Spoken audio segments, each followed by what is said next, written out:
Welcome to Destination Diaries, where we make all of your former memories jealous. Today, I'm joined by Robert and Casey Carbonello, who went to Italy on their honeymoon in the middle of the winter. So let's jump right into it and see how it went.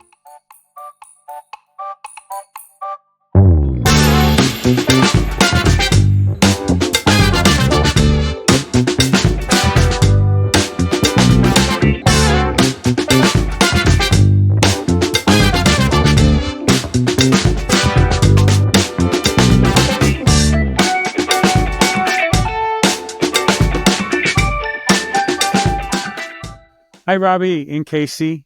It's good to see you. How you doing, John? Hi. I am good, thank you. This past January, you went to Italy on your honeymoon. Congratulations, by the way. How was Italy in January? Yeah. Honestly, I feel like it was great. The weather was anywhere from 45 to 55 degrees.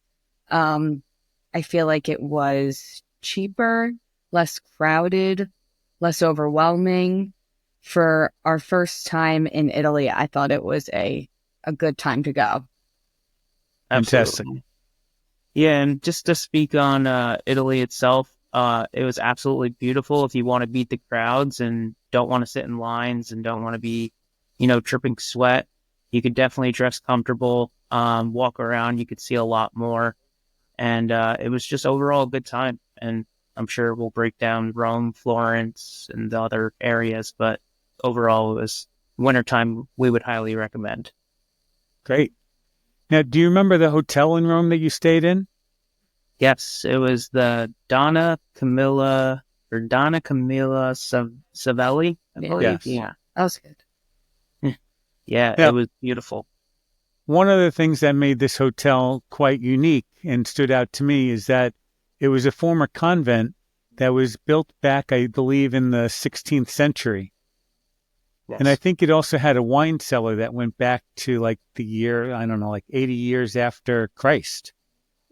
So did you run into any of the nuns that they weren't still around? I don't believe. And no, but believe it or not, there was some guests that were nuns or I believe studying, or I'm sure we saw them all over Italy, but yeah, there was a few there. The place was absolutely beautiful. The architecture itself, the paintings. They have a beautiful garden that you can walk out into this, I guess you could say, Courtyard. a courtyard. And there's lime trees, orange trees, lemon trees, and then you can go up on the roof and you could see the views from the hotel and see the whole city, which is beautiful. What was the service like there? Oh, it was incredible. I feel like 10 out of 10. The room service was great, like turning over, cleaning.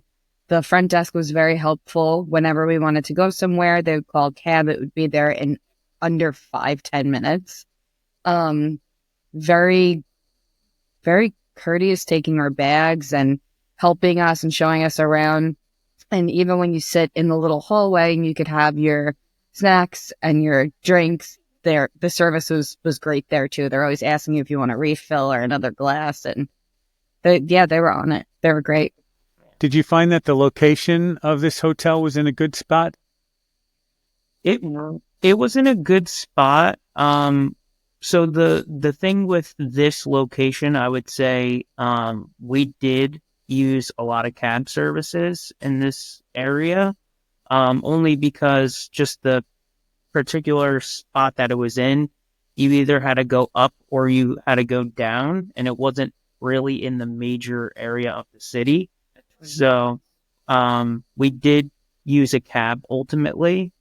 I would say it was worth it though, because of the restaurant that was there. Like Casey said, the lounge hallway area where you can have a glass of wine, and everybody was just very pleasant. The cab fare wasn't too expensive either. So I think I prefer the solitude and privacy of being maybe 20 minutes out of the city from like the Coliseum and the Vatican, I'd rather do a 20-minute drive and come back to the hotel where it's quiet and quality and just really beautiful, opposed to maybe staying somewhere closer and it's a bit louder or more lively, which we did have in Florence that we really liked for a change of pace. But this Rome hotel was really great.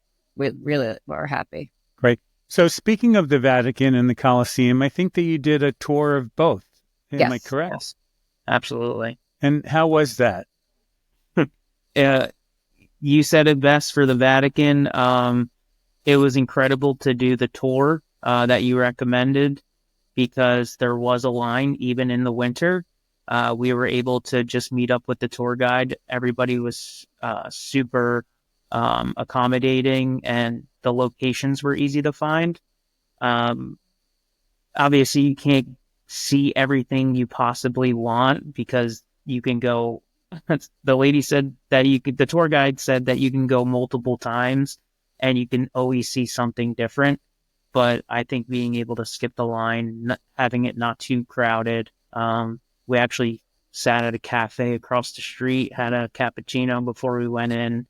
It was just really pleasant. I would say I think it was my favorite part about Rome. They were both great. I will say, coming from somebody who has a hard time listening to anyone or anything, it's a lot of information.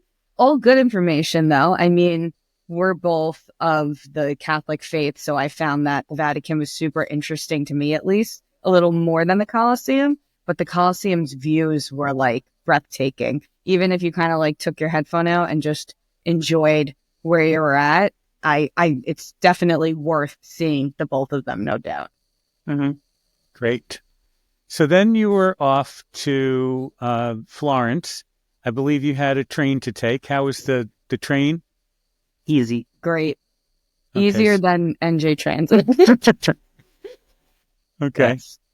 Great. And in Florence, you stayed at a hotel called Hotel Calamala.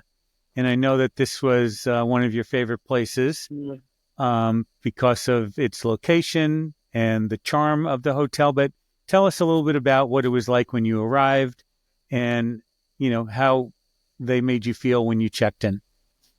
Yeah, you want me to take this one? Go ahead. All right. So we didn't realize that you can walk Florence super easily, or I should say super easy. From the airport, when we first arrived, we took a cab, but in Florence, you do not have to take a cab anywhere. You can walk everywhere. And even on our way back to the airport, we carried our luggage to the airport. That's how... To the train. To the train, I'm sorry. And that's how convenient everything was. As for the hotel itself, it was absolutely beautiful. It was modern. They were super friendly. They had 2 locations. They put us in their newer location. They have an amazing bar, an awesome sitting area for you to relax. And we actually spent, I would say, a good amount of time there. You know, when we just wanted to wind down after a long day of walking and exploring and seeing different sites.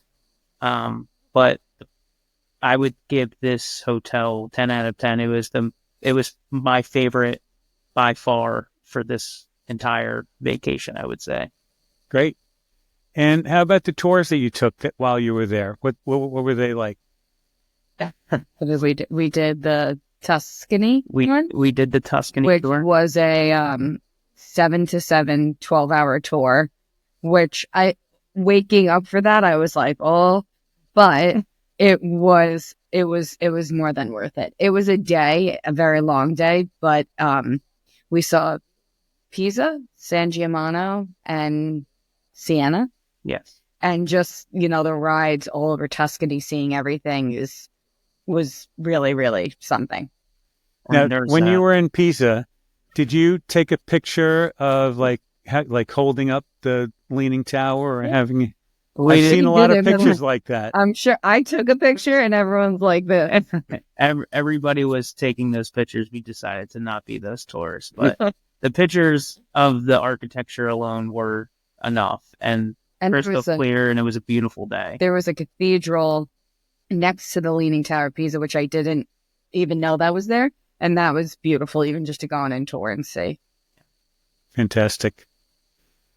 So, big question, food. I don't think we've talked about the food yet, but tell us a little bit about what you enjoyed, the kinds of foods that you tasted, anything, super different than what you expected.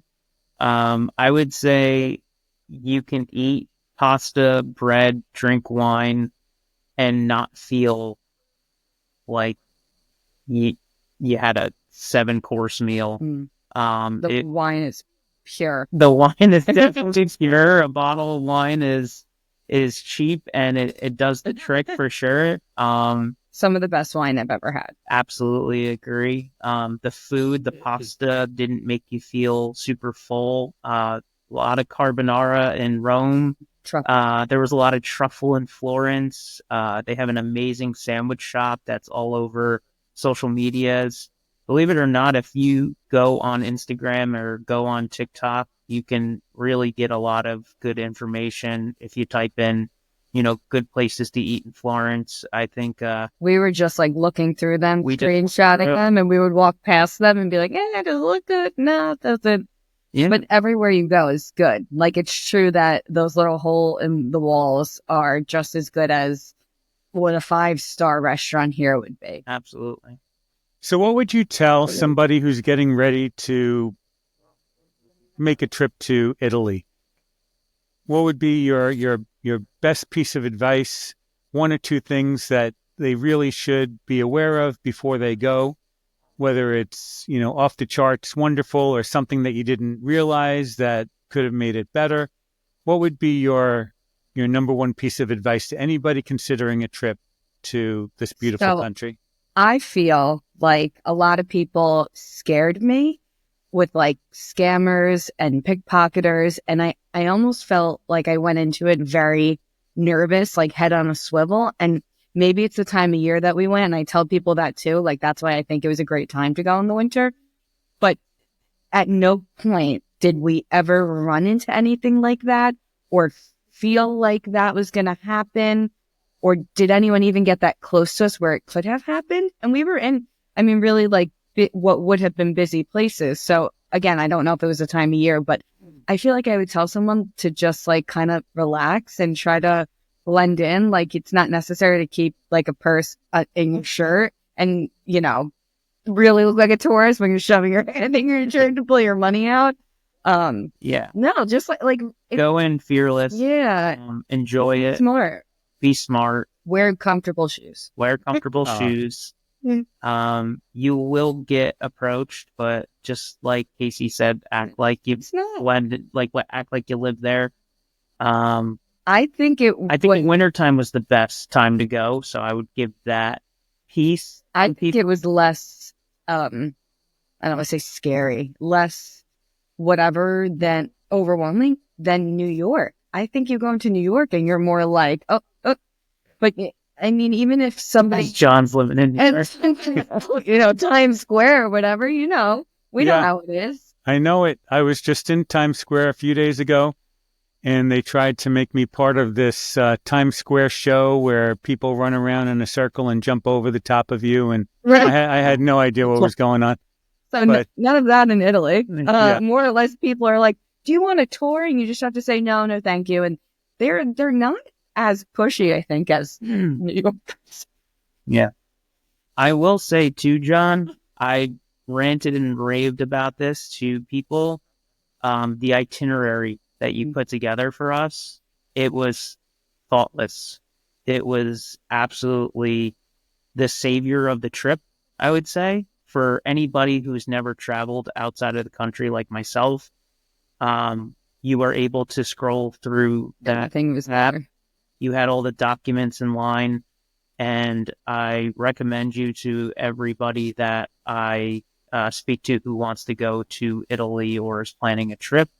Like I said, you made it thoughtless. You made our honeymoon, everything it could possibly be, and then some. The decision making of the of the hotels, of the locations, the tours, the companies used for the tours. I would say the overall experience, I don't think we had one bad moment in Italy or Switzerland. So. Well, I'm very excited to hear that. There is a lot of planning that goes into a trip like yours. I have to say it's probably easier to send a couple to Aruba or to Cancun, where you're just going to be on the beach for a week. Your trip to Italy, and I'm glad that you mentioned and reminded me about Switzerland, had a lot of moving parts, so having a digital itinerary to kind of guide you, give you an overview of your day-to-day schedule. I'm really happy to hear that it made a big difference and that, it was worth the time putting that together. So I'm glad that worked well. Yeah, it was great. Couldn't agree more. Great. So you did mention Switzerland. Tell us a little bit about that. That was at the tail end of your trip. And you went from Florence. You flew from Florence to, I believe, Zurich. Is that correct? Yes. Yeah. And then we took a train from Zurich to Luzerne. And how was it there? It was beautiful. The sights were incredible. If you're looking for a comparison between Switzerland and Italy, Switzerland was a little bit more expensive. The sights were absolutely beautiful. The hotel that we were at, you felt like royalty. It was, everything was walking distance as well too. Luzerne was a city. Yeah. So we walked around, we felt comfortable. It was kind of like a really big melting pot of, different cultures and different people. So if you wanted Italian food, you can have Italian food. If you wanted, Greek food, it was there. Like, you could have whatever you want, and you can also have a hamburger or cheeseburger to remind you of home if you wanted to.